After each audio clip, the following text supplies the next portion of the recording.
Hey you guys, welcome back to my channel. It's me Kagem and welcome to a brand new video that I'm super excited to share with you guys today. Today we're going to be talking about my experience of going to the Big H Copenhagen boutique with my cousin. This was done, this was done like at the end of last year and the beginning of this year, kind of like that. So she is Danish and she lives in Copenhagen. So I was visiting her and we passed by the boutique, the Big H store. We also went to the Big LV boutique as well. But today we're going to be talking about the Big H store. So this is kind of like a store report. So I'm hopeful that this will be like a series where maybe I will give you guys like my experience at different luxury stores, not just Big H. I was thinking Big LV, Louis Vuitton, Big C, Chanel, Dior, and other houses of places that I visit all over the world, and give you guys like my impressions of the experience of shopping at these places. I've actually written a shopping report already on my blog, so you can go and read it. I wrote it in February, but I also have some new like views and thoughts about the experience of actually shopping there. So yeah, I'm really excited to share with you. So without further ado, let's get started.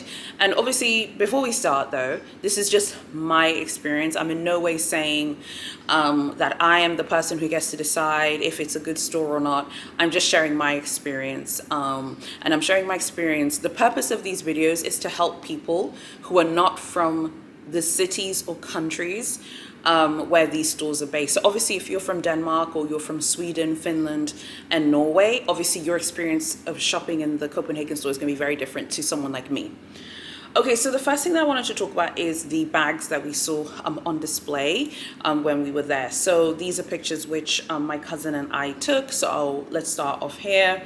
There's this really beautiful like blue jean Constance that you can see here in the picture with gold hardware. It was really, really, really pretty.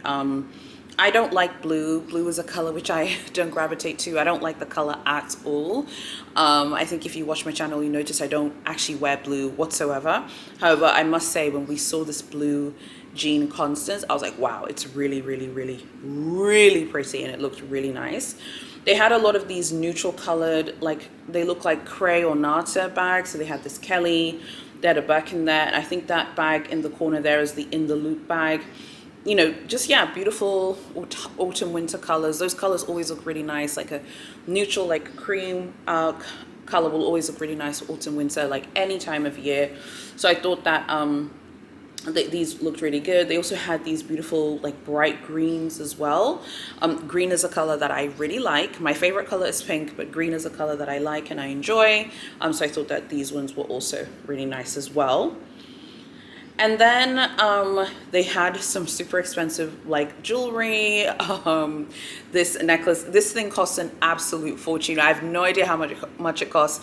I do know it costs a fortune. If anyone knows how much it costs, let me know. Back to the handbags that were on display. They had that bag there, the one that's the toupee. They have those Birkin shadow clutches as well. That toupee bag, the one that has like it looks like a I don't know what it looks like, but it has like feathers and things like that. So I thought that one was interesting. It looks way better in person than it does in pictures. Like in pictures, it never really looks like particularly good, but in person, it actually looks very intricate, and you can tell a lot of handiwork has gone into making it. There's also Gypsy Air there, and then the Rock Birkin, and then that neutral colored Kelly, which looks really nice there as well. Now there were some things which I didn't take pictures of, but I do remember from memory being really gorgeous, really beautiful. There was a stunning yellow crocodile Constance. The color I think is mimosa. It was really, really beautiful. Like when we walked into the store, we were like, whoa. It was on display. I was like, whoa. Okay, I can't breathe. It was really beautiful. So they had some really nice stock there. In terms of the display pieces, the boutique was well stocked in terms of the display pieces. Like it wasn't a store that didn't have a lot on display. You know, with some Big H boutiques, like sometimes like they won't even have non-quota bags on display. They won't even have bags, like, at all. Forget like a Birkin Kelly or Constance. They won't even have non-quota bags like on display for people to look at, and for people to enjoy. But this boutique was very well stocked. As I've said previously, this boutique is the only boutique, I think I've said this on social media, maybe not in this video, but it's the only boutique outside of the airport, I believe, if I recall correctly, because I don't remember if they have an airport store, which doesn't matter, because if there is an airport store, you can't shop there anyway unless you're traveling. It's the only boutique in Denmark. It's in Copenhagen. It serves the entire country. The population of Denmark is about 5 million people, something like that. Denmark is the country that's given us Lego. It's given the world so much. Lego. Novo Nordisk is the holding company that owns the patent to Ozempic. This is a very wealthy, rich country. They have a lot of customers. When we walked in there, the impression that we both got, and we had debriefed each other afterwards when we left the store, is that the boutique is very competitive. Don't forget that whenever you go to big H boutiques in whatever part of the world you're from, everyone's really nice to you if you don't ask for a quota bag, or you don't ask for a leather appointment, or you don't ask to buy a handbag. In the Paris stores, see what happens to you when you speak to an SA and you ask them for, can you get me a leather appointment? Can you get me a cancellation? Okay? Can you help me buy, in my case, an Evelyn or a Picotin, and you just get shut down, and you will see them change, and they will be so annoyed that you're asking about it. So I think it's hard to like judge a location like this, because I didn't go there to buy I didn't go there to like play the game or really buy anything. I bought like a lipstick, which I had unboxed in the Paris haul, I believe. I think I've already shown it in the Paris haul. Yeah, in the Paris haul I showed it. Which they were fine with. They're perfectly pleasant, and they have like a beauty stand inside the store where you can buy the beauty products, which I think is nice. Some luxury brands don't do that, and that is something which I have to give Big H credit for. A lot of luxury brands like don't have, like, if they have a beauty line, they won't have a beauty line in their standalone or flagship store, but Big H do, and that is a nice touch that I think that they do. But yeah, like, if you don't ask for a quota bag, everyone's really nice to you because you haven't asked for a quota bag. See what happens in the 3 Parisian boutiques if you haven't picked up any items and you ask an SA to help you get a leather appointment. You will see the shift and the change in vibes, because they're like, oh, someone else is coming here to ask me, about handbags, even though they work for a company that is known for, wait for it, handbags. That's something about this company which I've always found incredibly odd. So we had a nice experience, looked around. It's, like I said, very well stocked. They have homewares, they had baby products, they had those like troll Big H like rocking horse things, which I saw in Paris as well. Like I said, the display bags were very well stocked, and yeah, like a lot of homewares. There was a gentleman who was being offered a bag when we were there. He was Danish, because I heard the conversation was being done in Danish, so he's probably a local resident, but it was not a quota bag, but he was being offered something. So maybe it's for him, maybe it's for his partner, we don't know that. And something else I think to note about this store, and this is something which I've been told by people who are from Denmark and from the other Scandinavian countries, is that this store has very deep roots with the people who are from Denmark or Copenhagen who shop there. So I know that some of you, like when I had said I was going there, some of you were like, do you think that there's a chance for people who are not Danish? The thing with a lot of the European stores, and specifically the Copenhagen store, and I also believe the Amsterdam store, because I've been told the same thing about the Amsterdam flagship, is when you walk in, they say hello to you in their language. Now, obviously, you're not Danish, or if you're like me, you're not Danish. So you can't respond in Danish. My cousin is. If she went there alone, she could probably churn a quota bag on her own because she's from there. But like, you're not Danish, so you don't speak Danish. You'd be like, oh, hello, you start speaking English. And by the way, Denmark, like almost everyone in Denmark is bilingual with English. No one is like annoyed if you walk into a shop and like, hello, I don't speak Danish, can you help me? Everyone's super friendly about that stuff. Sometimes in France, and in Paris, when you go into a store, even for someone like me, I speak French. My French is pretty good, but like sometimes I don't feel like speaking French. Sometimes I'm like, I just want to walk into a store and be like, bonjour, can you help me? Sometimes it just depends how I feel. And then sometimes they're like, oh, like here's another non-French speaking person like being here kind of thing. Whereas I just feel like in Denmark, like it's not like that at all. Like people are super friendly. Like the language barrier is not an issue. However, the language barrier in this store signals to the SA that you're not from the country. You are not a resident of said country in most examples. Obviously, there will be expats and people who live in Denmark who don't speak Danish, and I'm sure that they can alert the SA, about that. But I definitely think not being able to speak the language does put you at a disadvantage in a lot of these stores, because you can't really be like, oh, well, I'm a resident or I'm from this country. Well, you don't speak the language. You're not from the country. So there's that. And I think that this store really wants to cultivate relationships with people who are from Denmark, live in Denmark, and really want to build their profile there. Because even when I was buying the beauty products, she did ask me, like, do you have a profile in Denmark or in the other Scandinavian countries? I was like, no, I don't. And I was like, oh, I only have a profile in France. And she's like, oh, okay, it's not linked. We can't see your French history. So that was like also another tidbit that I found really interesting. And that's not to say that you shouldn't go there and ask for a Picotin or an Evelyn. But I'm just saying, like, there were people milling around.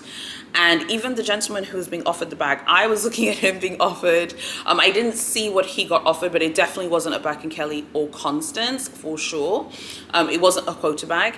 But like people were like staring, people are looking, but the person was a local client, So you have to think, if it's one store for a country that's incredibly wealthy, Denmark's a very rich country, the idea that a tourist is going to get priority over a Danish person who lives in Denmark, I think is a little far-fetched.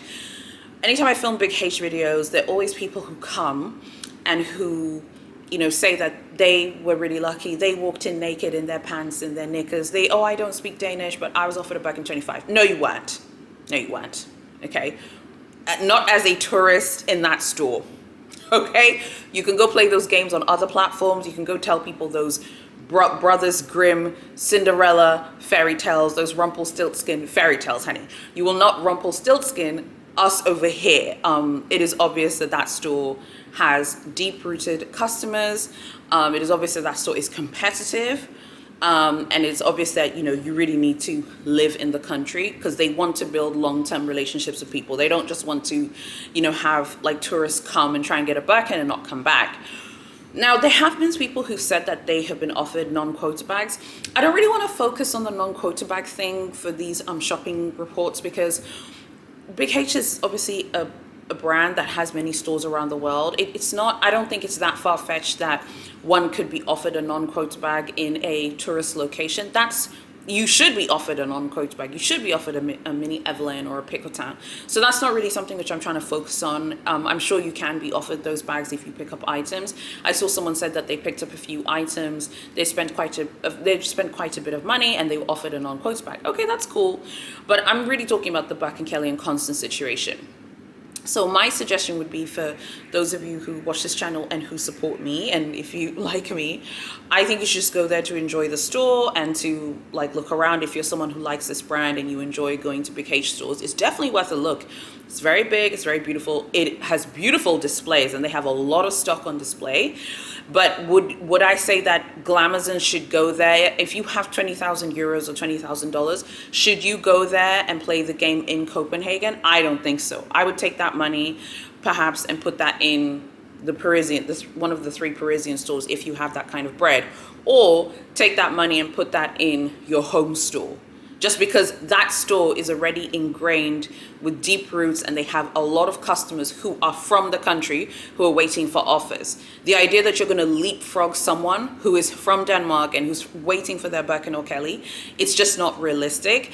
And I feel like sometimes like what happens with like Big H shopping is it can really take over a trip if you get like really consumed with it. You could be like, oh my God, I'm trying to get this from Big H, I'm trying to get this, or I'm trying to get that. And it can really take over a holiday, So I'm not trying to dissuade anyone. I'm just saying, just go there to enjoy the store. They're perfectly nice to you as long as you don't ask for a quota bag or any bag for that matter. My cousin didn't ask one. I didn't ask one. We had a really good experience. We both noticed that as well when we left the store. We're like, oh, that was a really nice experience. But then we were like, but we didn't ask for any leather goods. And she's like, oh yeah.